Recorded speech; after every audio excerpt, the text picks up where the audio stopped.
This episode is brought to you by Experian. Are you paying for subscriptions you don't use, but can't find the time or energy to cancel them? Experian could cancel unwanted subscriptions for you, saving you an average of $270 per year and plenty of time. Download the Experian app. Results will vary. Not all subscriptions are eligible. Savings are not guaranteed. Paid membership with connected payment account required. You're living in a trailer in your in-laws' backyard. Today on an all-new Dr. Phil. How did you get in this mess? We just overspent. Biggest money mistakes. At one point, I had about 40 purses. 40 purses. That's to carry all the money you didn't have. Financial facts. You don't have 2 dimes to rub together, and you're still trying to buy a $2,000 watch? What time you got? Quarter till. That's the time I got, so that one works. And fiction. You're willing to put your family in debt to impress people you don't know. Plus, do you know how much money is in savings? There's nothing. the Real Housewives of the OC Your son's how old? 23. get a reality check. He went and bought a $4,000 dog, and he wants you to make his car payments. What's wrong with that thinking? Have a good show, everybody. Here we go. I know things are tough out there, but we can do this. If it matters to you, that's what I want to talk about. 10 seconds to air. Well, thank you. This is going to be a changing day in your life. Ready, camera 5. 3, take track. Go, Dr. Phil. Let's do it.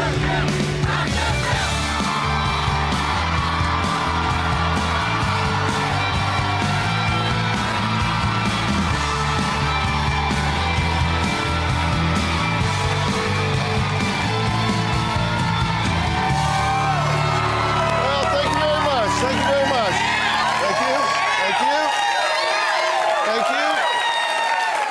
All right, today we are talking about something you want to hear. We are revealing the biggest financial mistakes you can make to ruin your credit, lose what you have, and crash your life. Now, here's the question. Do you make them? If so, you don't have to after today, I promise you, because these are things we can change. Now, the people who will be on this stage have made most of them. They've been pretty thorough, I promise you. And I plan on helping them and you in the process. Now, here's what my first guest spent their money on. 60 parties hosted, 10 trips to Maui, 5 cars, and 40 designer handbags. Now, they've lost the cars, lost the house, and have nothing. The only thing they have is tension and conflict. Now, Brad and Yvonne, where are you here? Y'all, come on up. Now, you guys, let me ask you something here. When you look at what we have up, what do you think about that? It was nice while it lasted, but I wish it was still here. Have you learned something from this? Oh, definitely. Really? Yeah. Really? Yes, I have. It's taken up to now, Really? but I have learned. The biggest issue for Brad and Yvonne is how they lost their 3,200 square foot house. Now here they're going to take us on a tour of what they once owned. This is the way to our old house. It's on a golf course. This is the golf course that we actually were members of. This is a private golf course. And here was our house. That was our house. This is the golf cart garage. That was where all the parties were.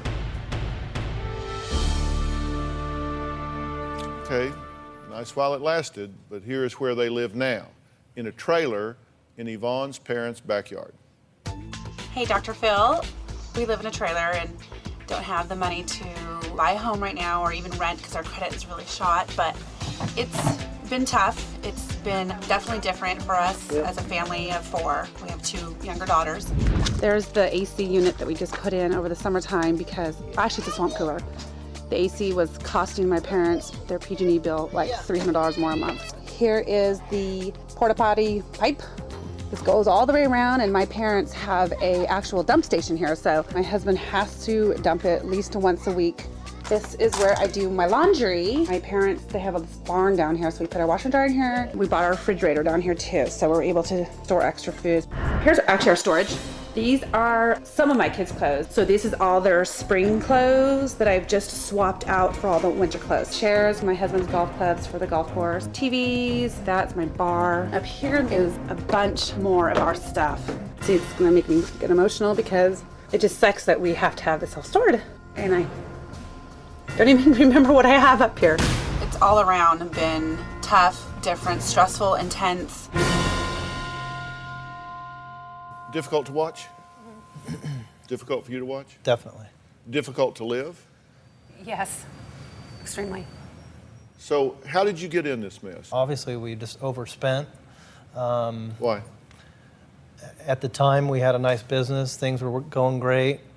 We had good income coming in, so we obviously lived up to those means. A lot of people are in financial problems in America right now for problems they didn't create. A lot of people are in financial trouble because the economy crashed on them, General Motors shut down, people that they didn't have influence over made stupid decisions from Washington to boardrooms around the country and victimized them. I get that. And then there are people, and there's some overlap, there are people who self-destructed because they were financially irresponsible. I get the feeling that you fall in category 2, financially irresponsible. And you can't change what you don't acknowledge. Is that true or is it false? Yeah, I believe it. Yeah, financial irresponsible, definitely. I I mean, see that as now, but earlier when you're in that spot and you have the money, you spend it, and then when you drop but it, did you have the money? You bought 5 cars.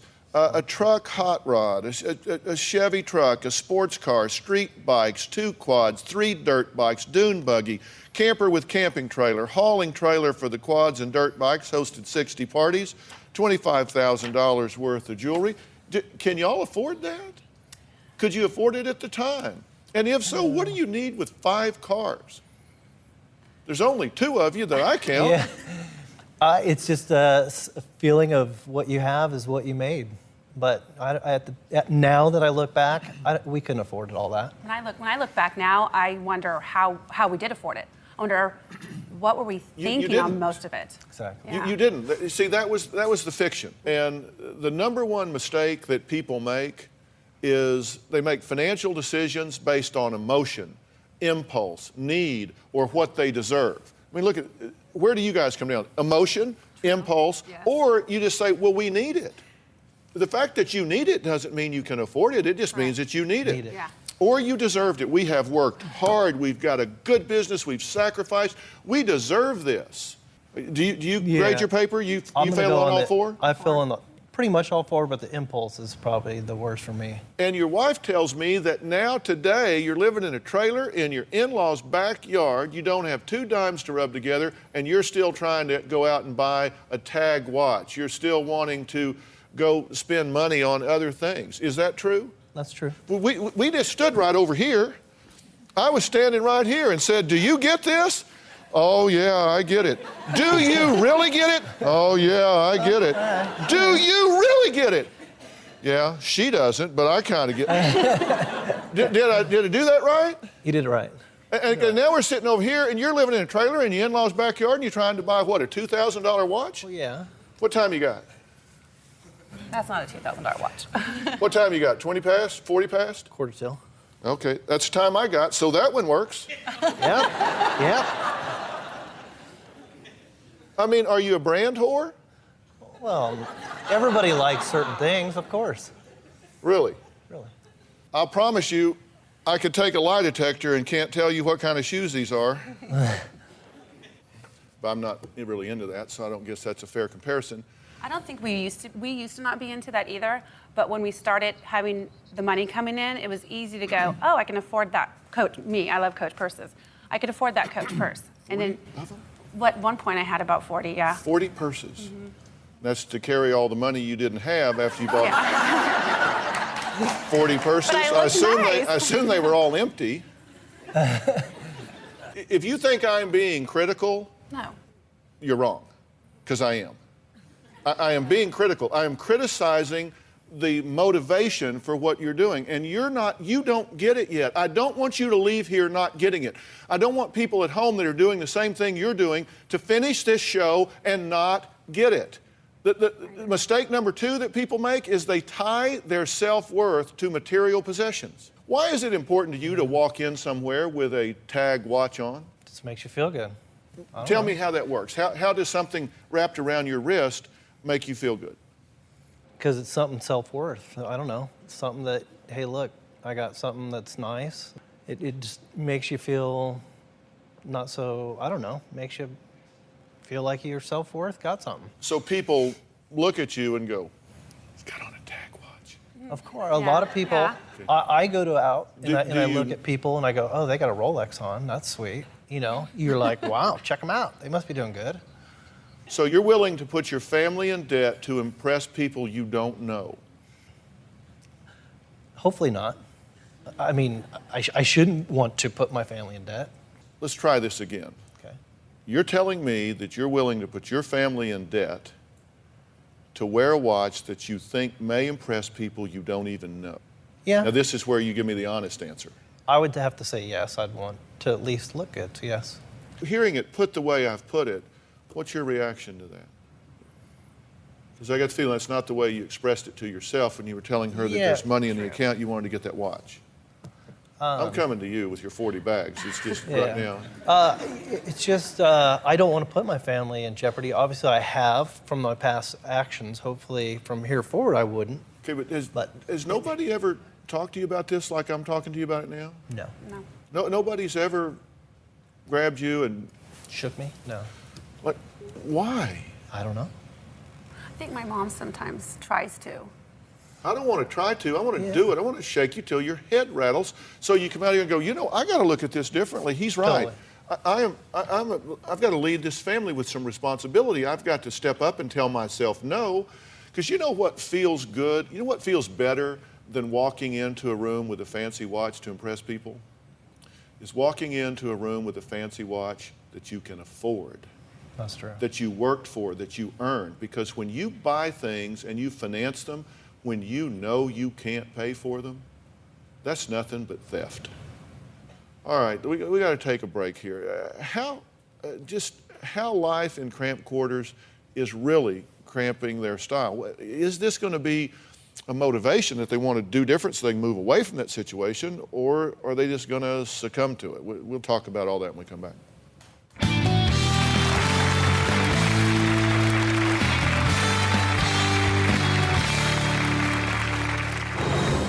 Intimacy in the trailer, horrible.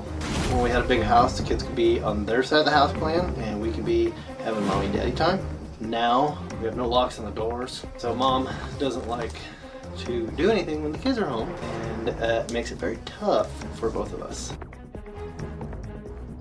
Tomorrow on an all-new Dr. Phil. I'm at Dr. Phil. Excuse me. I gotta call you back. You're rude. No, you are. The rudeness epidemic. It's just kind of a synonym for bully. I don't consider myself the big bully. You called your ex-wife fat and lazy. Somebody has to say something. The top 5 rude behaviors. She interrupts all the time. And the best ways to fight back. Here we go. This is what I mean. You shouldn't ask. I know You're being horrible. Then on Monday. These are pictures of Layla with bruises under her neck. Somebody did something really bad to that little girl. I don't know, but my daughter spends a lot of time with my mother. That's Monday.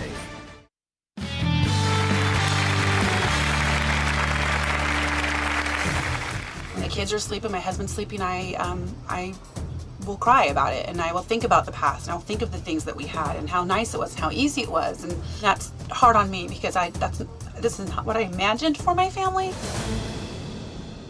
Brad and Yvonne fight over his spending on extravagant things while she's trying to save for a house.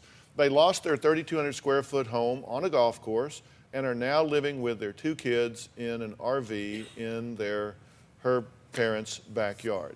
Now, you know what really strikes me about this, about y'all, are 2 things. Number one, and I think everybody in this room would agree, y'all are very nice people. Thank you. Thank you. I mean, obviously you are. You're not crazy. You're not. You're not. Seriously, you're not dysfunctional as a husband and a wife and as moms and dads. You're hardworking. You're industrious, and you are indulgent. You indulge yourself. So how do such nice, intelligent people get in such a pickle? For me, it was just, like I said, an addiction. It was like, oh, I want that. Oh, now that purse isn't in style anymore. Now I want this purse. Or clothes, or going on trips was fun, you know. Throwing the parties was fun because I was able to provide everything for my guests. So we were known for great, fun parties. So for me, it was like, it was a high, I guess you could say. Okay, when it came time to lose the house, did all those people that came to those parties and drink that booze and eat that food come by and say, hey, I know y'all are having trouble. We just wanted to kind of put 100 down on your house here to help you. I mean, what's the payoff for doing 60 parties? Where's the word no in your vocabulary? It was gone. It's gone. It wasn't there. That's what's so hard for me now, because like sometimes when he does want something, I feel like I'm constantly saying no, no, no, no, no. So I feel like I know he feels that I'm being like a mom type. Oh, there she goes telling me I can't have something. They're telling me what to do or not to do. Why is she having to tell you this, though? I guess I haven't learned up to the point. I mean, I want to get us out of what we're in, but it's just really hard to change your lifestyle. It's hard to do a life-changing ordeal right away. I mean, it didn't happen overnight, but to get out of it's going to take us a little bit of time. Okay, but I always say when you choose the behavior, you choose the consequences. You say it's hard to change your lifestyle. You've already done that. That's true. You're living in an RV. Yeah. In your in-laws' backyard. Correct. Now, what's next? A tent? I hope not. Or moving in the house and sharing a bathroom with your mother-in-law? No. I mean, just how important is that watch? Not that important.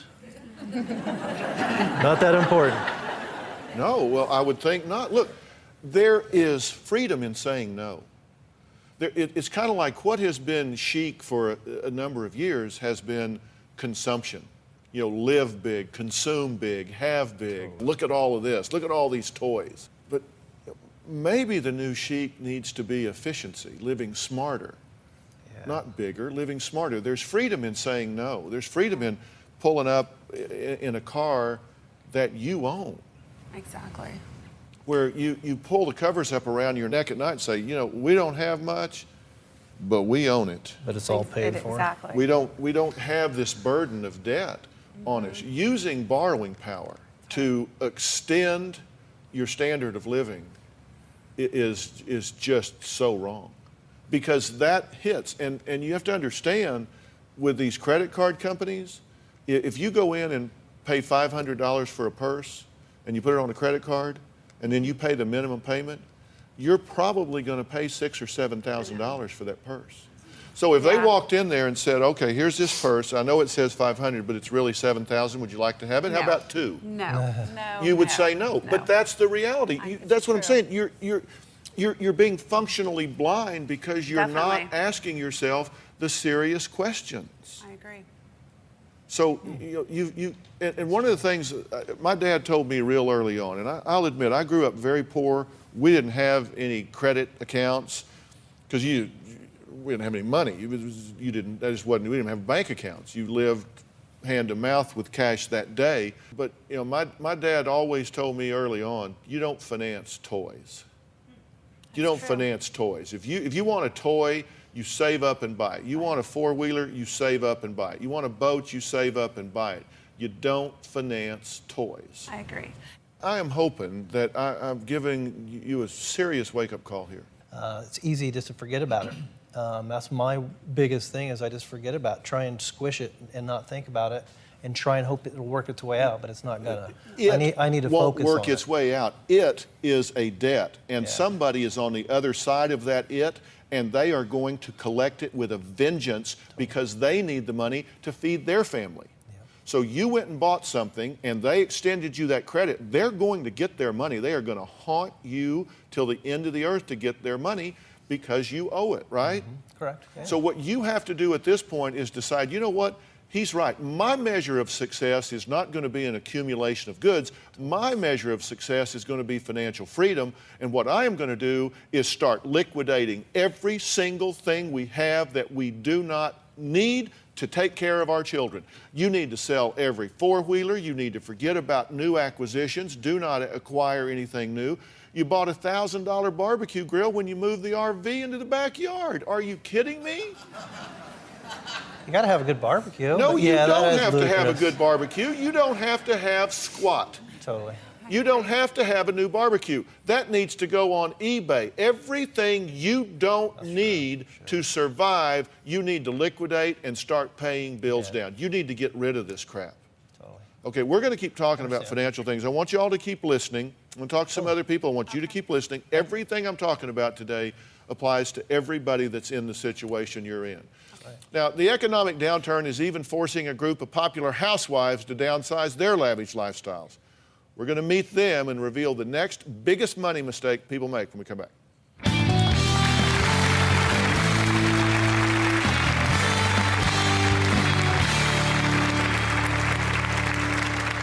Your mom or dad home? No. No? Well, I'm here to serve an eviction notice.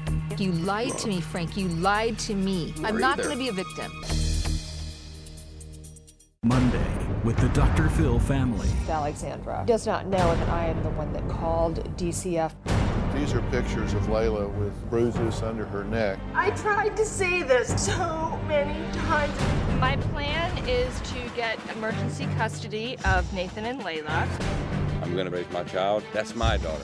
The mother is not here. Alex was a no-show. There's a warrant for my arrest. I want to help you as much as I can. Okay, well, what do you want me to do? I want you to answer the phone when it rings. I'm sorry, Dr. Phillips. I'm not there to answer the phone every time your producer calls. Alexandra, your children hang in the balance, your freedom hangs in the balance, and I'm trying to help you, and I'm tired of listening to your lip. Now, if you want my help, then say thank you. I'll take your help, and if you don't, hang up. That's Monday. Across this great country, from coast to coast, you've told me about the crossroads we're facing. That's exactly why I wrote We've Got Issues, How You Can Stand Strong for America's Soul and Sanity. This book isn't just a conversation starter. It's a roadmap for standing strong in the face of adversity, for embracing our core values when they're needed most. We're talking about real strategies for real people dealing with real issues, from navigating the complexities of today's polarized world to fortifying our families. And I set forth in the book 10 principles that I think are critical for a healthy society. This is not about politics. I'm not a politician, don't want to be a politician, don't know enough about politics to talk about it. But I talk about every angle of life as we know it, from family and relationships to the burning issues that are shaping our world today. We've got issues, how you can stand strong for America's soul and sanity. And you'll find it anywhere books are sold. It's about time we start addressing what truly matters.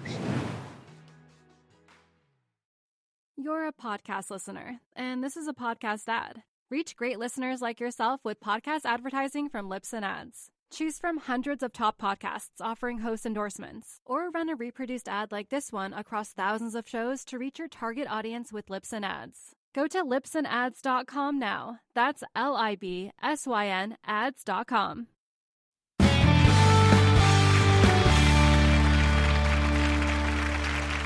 We've been talking about the biggest financial mistakes people make, and we all do make financial mistakes. As I've said, a lot of people are in financial trouble right now for decisions that we didn't make. Now, we're going to talk to 3 women, some who had to give up their lavish lifestyles and downsize. Vicki, Gina, and Lynne are 3 of the housewives featured on the popular Bravo series, The Real Housewives of Orange County. Now, here's Gina dealing with some of her finances with her son. I'm not good at budgeting. It's weird to be at a point where you have to think before you make a purchase. I just never had to do it. And I come home and I see the receipt on the counter of a $200 lunch at the St. Regis.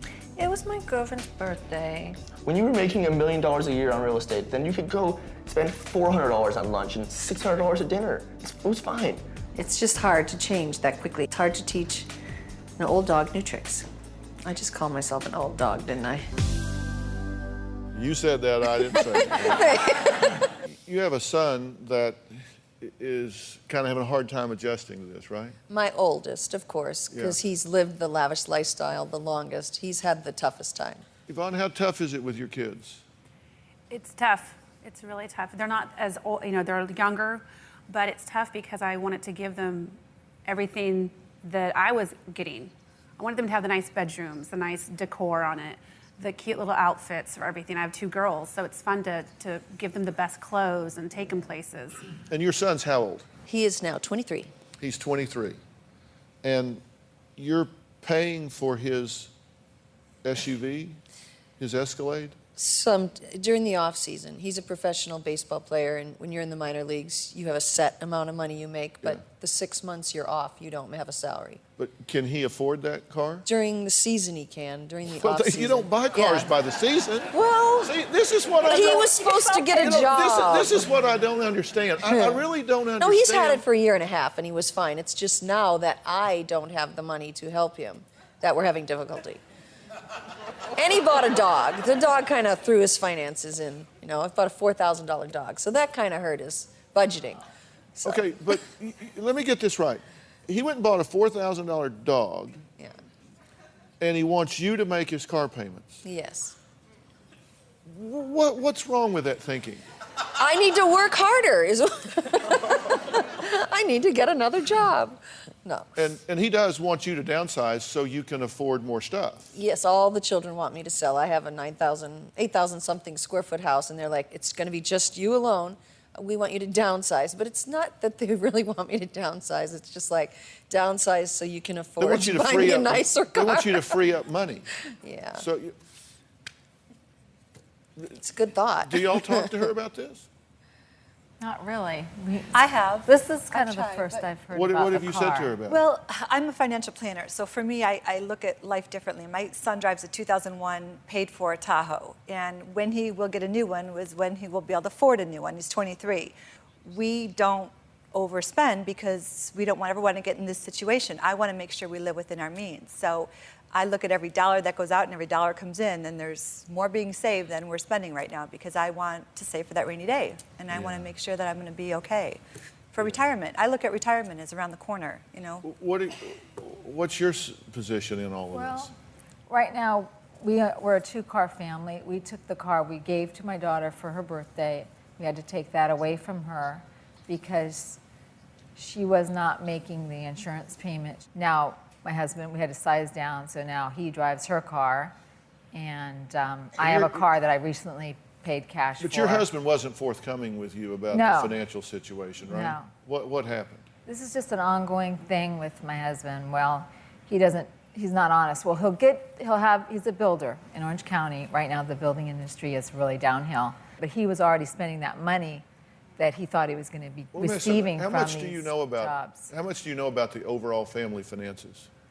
Just from what I hear from him, what he tells me. Do you know how much money is in savings? Do you know how much he makes? Do you know how much is in retirement? Do you know what the overall budget I know there's is? Nothing. Do you know what the overall budget is to run the house? Do you know what the overruns are? I know what it is in the past 6 months because I've taken charge, and now I have my own business. Because you said you had a question, how do I trust him to tell me the truth? To be honest with me, because I hear... Why would you trust him to tell you the truth? He hasn't before, and the best predictor of future behavior is past behavior. If he hasn't been forthcoming before and nothing has happened to change him, he probably won't be forthcoming in the future, which means you need to get in the loop and find out for yourself. Yes. Women need to know what's going on in the family finances, whether you're the breadwinner, the stay-at-home mom, whatever. You need to know, because what happens if all of a sudden he, God forbid, gets hit by a truck and he's gone, and you're like, well, I don't even know the account. She's got life insurance. That's all I have to say, right?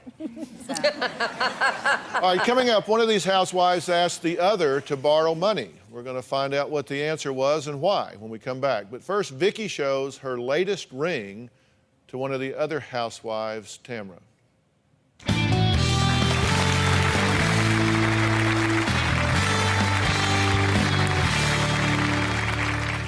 Oh my God, what is on your finger?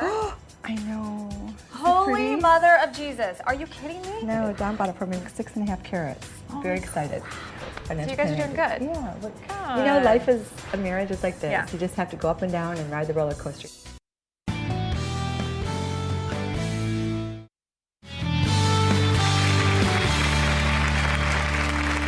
A couple of months ago, Gina called me and said that she wanted to borrow some money, and I just said no. That's the last I heard of her.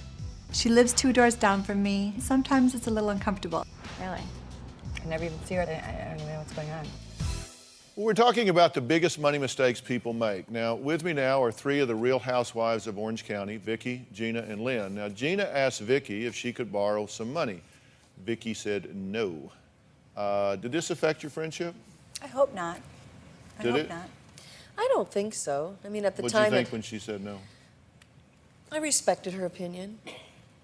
You know, I didn't understand it because I will write a check to a friend in a heartbeat. We didn't talk to her for 2 weeks. That's not uncommon with us because she travels and I travel, so. But, you know, I think my feelings were probably hurt. Yeah. Because it was only for a week.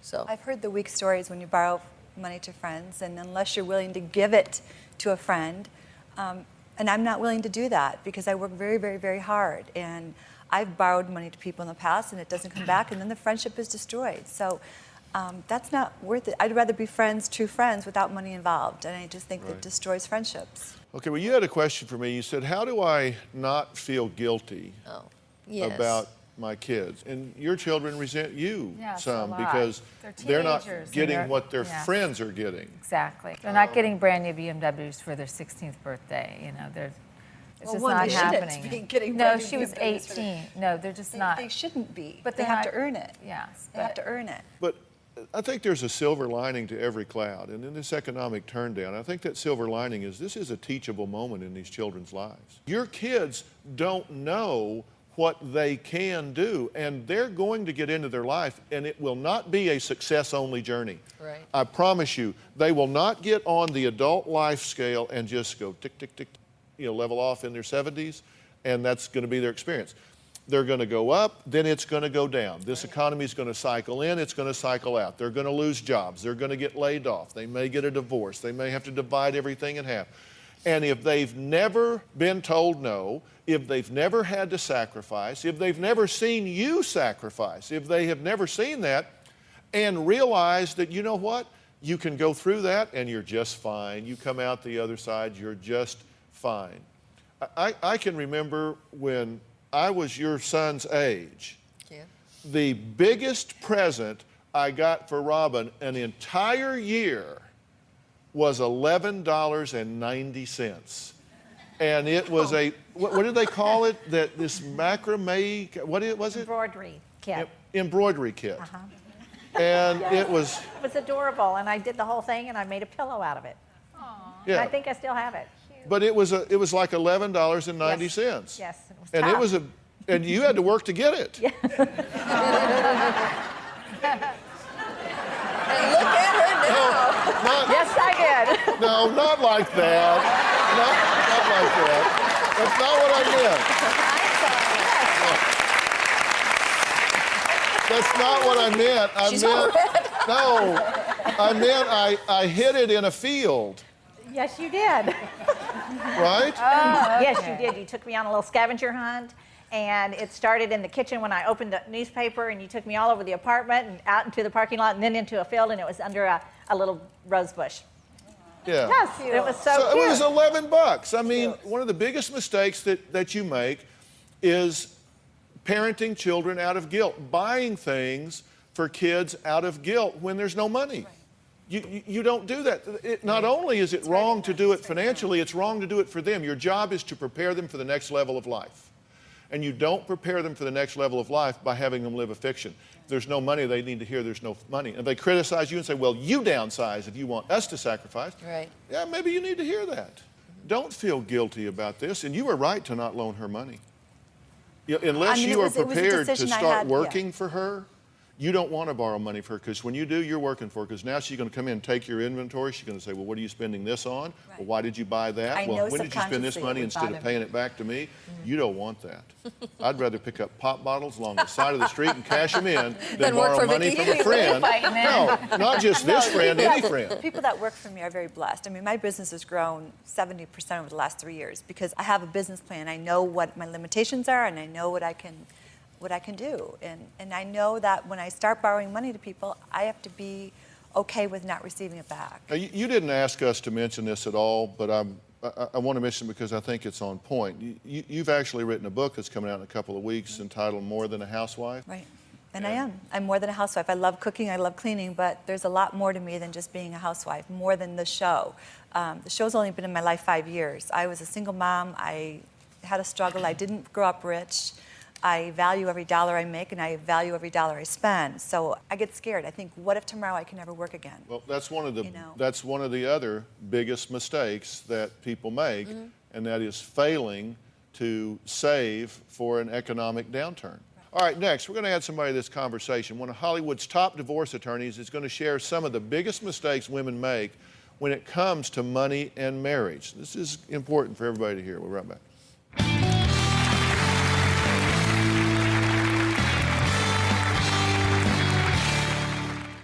Tomorrow on an all-new Dr. Phil. You called your ex-wife fat and lazy. Somebody has to say something. The rudeness epidemic. She interrupts all the time. Because they're basically toxic. That's tomorrow. Closed captioning provided by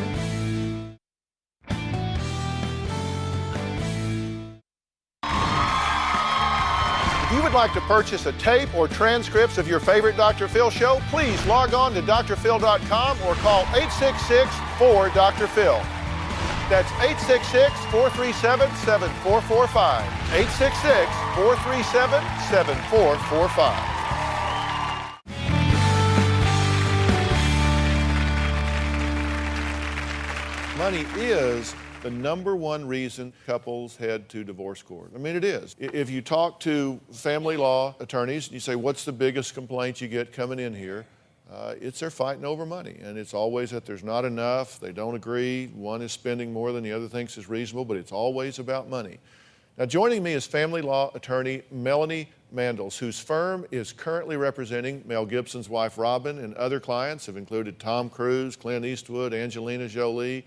So they get into the money game. And you see big mistakes with big clients and not so big clients, right? That's right. So what are the biggest mistakes? What do women need to know?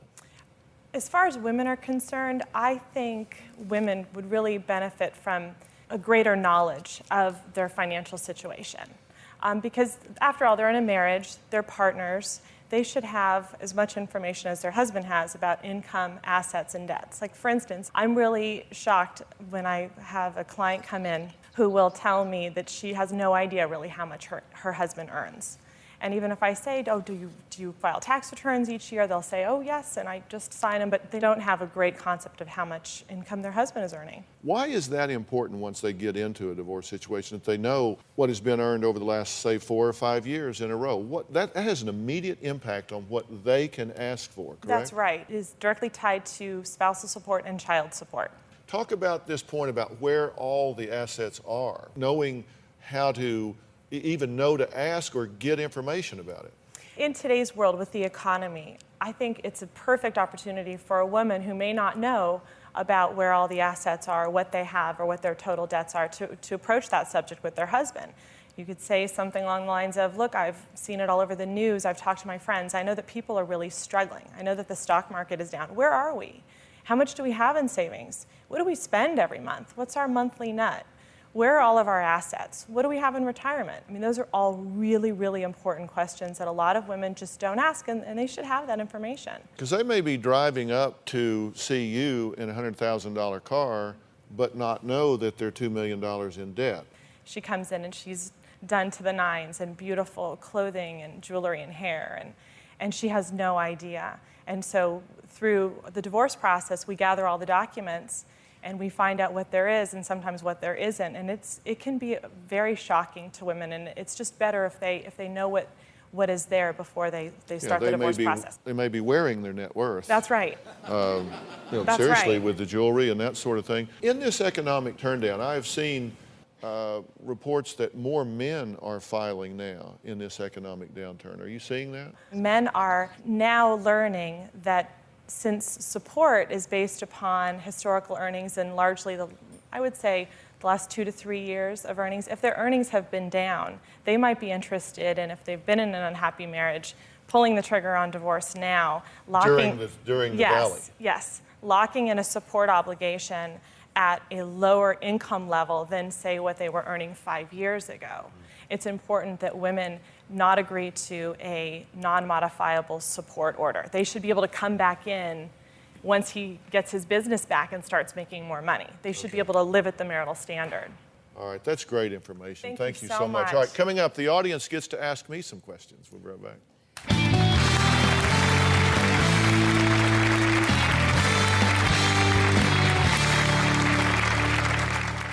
drphil.com, brought to you in part by... Are you waking in the night? Natural Midnight's the one you can take anytime, before bed or the middle of the night, with no morning grogginess. Natural Midnight or Midnight PM. Problem solved. Travel consideration provided by... Get Dentemp to replace a lost filling or re-cement a loose cap. Get Dentemp.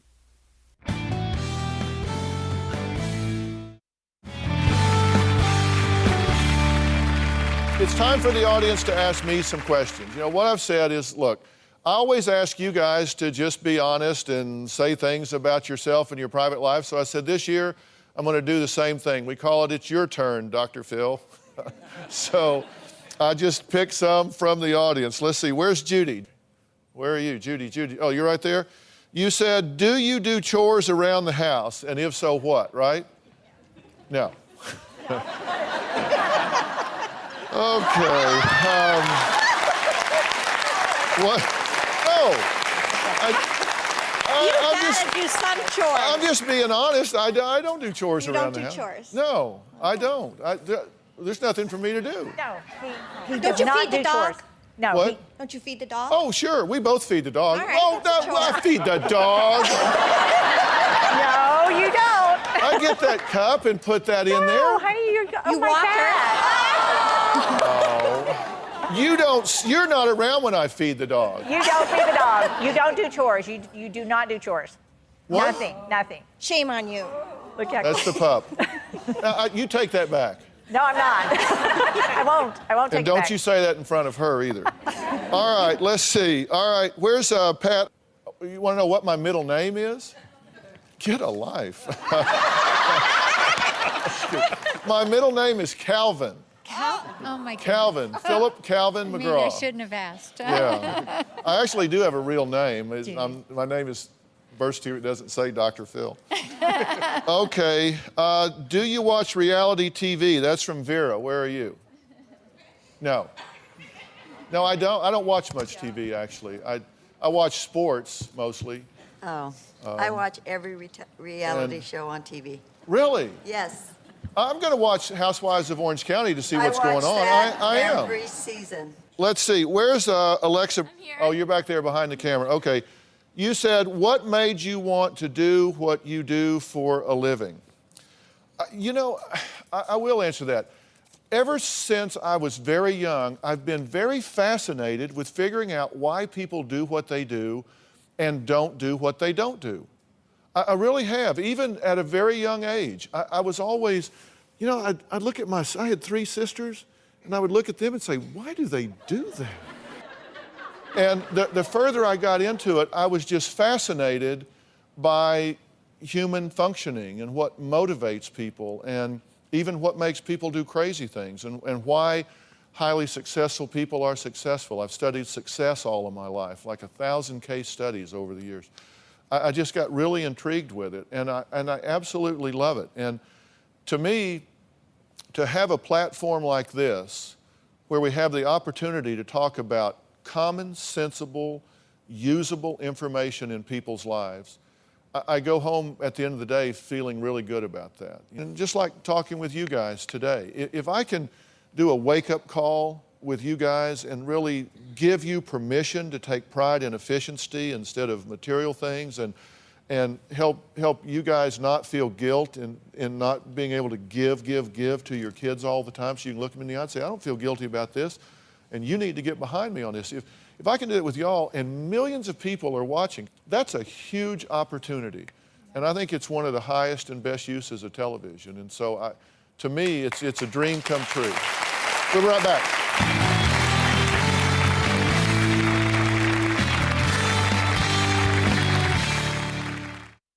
You heard what I said on the show, but to find out what I said after the show, visit drphil.com and click on Dr. Phil Uncensored. I want to thank all of my guests today, including family law attorney Melanie Mandels. And remember to watch season 5 of The Real Housewives of Orange County. It's on every Thursday on Bravo. And I'm going to tune in and see what you girls are up to. Go to drphil.com for more financial mistakes and everything we talked about today. And I'm going to have a link to your law firm, so if people have questions, they can contact you there. You can also find me on my blog at blog.drphil.com, and you can find me on Twitter as well, which I really enjoy talking back and forth with you guys. You've given me some great ideas for shows, by the way. Thanks for being here. So long. Thanks, guys.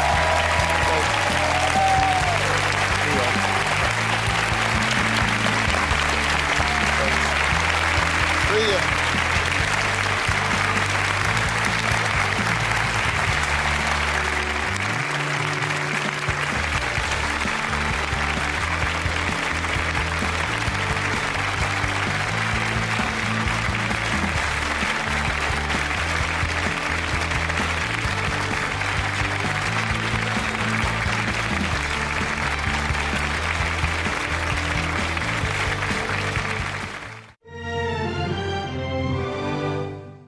I want to thank all of my guests today, including family law attorney Melanie Mandels. And remember to watch Season 5 of The Real Housewives of Orange County. It's on every Thursday on Bravo. And I'm going to tune in and see what you girls are up to. Go to drphil.com for more financial mistakes and everything we talked about today. And I'm going to have a link to your law firm, so if people have questions, they can contact you there. You can also find me on my blog at blog.drphil.com, and you can find me on Twitter as well, which I really enjoy talking back and forth with you guys. You've given me some great ideas for shows, by the way. Thanks for being here. So long. Thanks, guys.